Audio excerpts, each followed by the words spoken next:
Hello, my name is Cal Kilgo, and I'm a student here at Paris Junior College. I play baseball as well.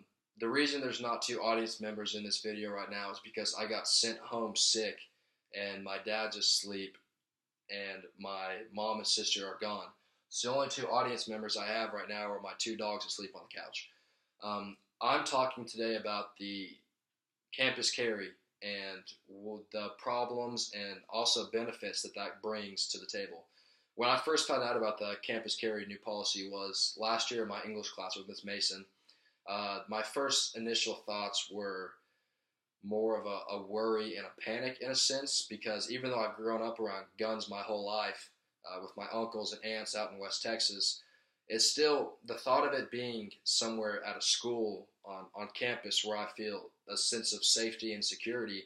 It kind of scared me a little bit just thinking of walking down the halls and it being an everyday thing, seeing almost everyone just with the pistol or whatever it is on their strapped to their waist.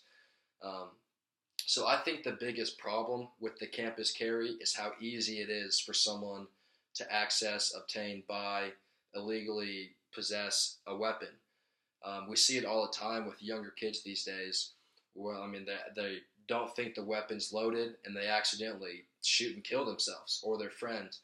And how those 6, 7, 8-year-old kids get a gun is the biggest problem that we face and that we look over as a society in these kind of court dealings with the new policy of campus carry is that if kids that little can get a gun, then someone who shouldn't have a gun can easily get one. I know that most recently in the Ohio State shooting and killing, Abdul Razak, a refugee, possessed a gun while he was on a government watch list.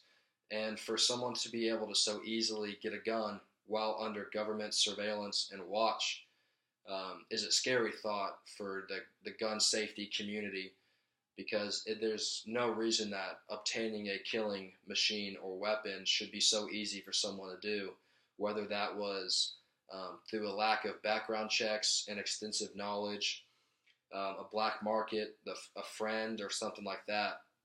It should be much harder and much more heavily regulated for someone to obtain a weapon. Why I think that's such a big problem goes back to the fact that it's way too easy for someone to obtain a gun these days.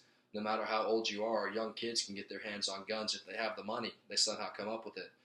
And so for our society and where we're heading with weapon advancements and everyone wanting to feel safe and hold a gun, I think that that's a huge problem that just anyone who has enough money or who know the right people can get a weapon, then we're not going to have that sense of security or safety. A solution that I came up to this is since there's been 185 school shootings since the 2000s, gun regulation has to increase. Um, Thorough background checks, extensive knowledge to who you're dealing with. It doesn't need to be a 20-minute in and out ordeal. It needs to be where you go back and you truly find out if this person is capable and has the ability to legally own a weapon. I think that there needs to be certifications, and I don't think it needs to be a one-time deal. I think that there needs to be yearly renewals where you have to go back to where you bought your weapon or to a different kind of store and go through training again, go through the basics, the manuals, go through a certain number of hour classes for gun safety tips because it changes yearly.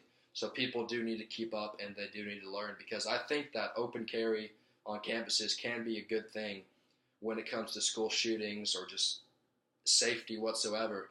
If you have people in your class that are openly concealed, then they can step up and they can prevent anything from happening. Thank you for watching my speech.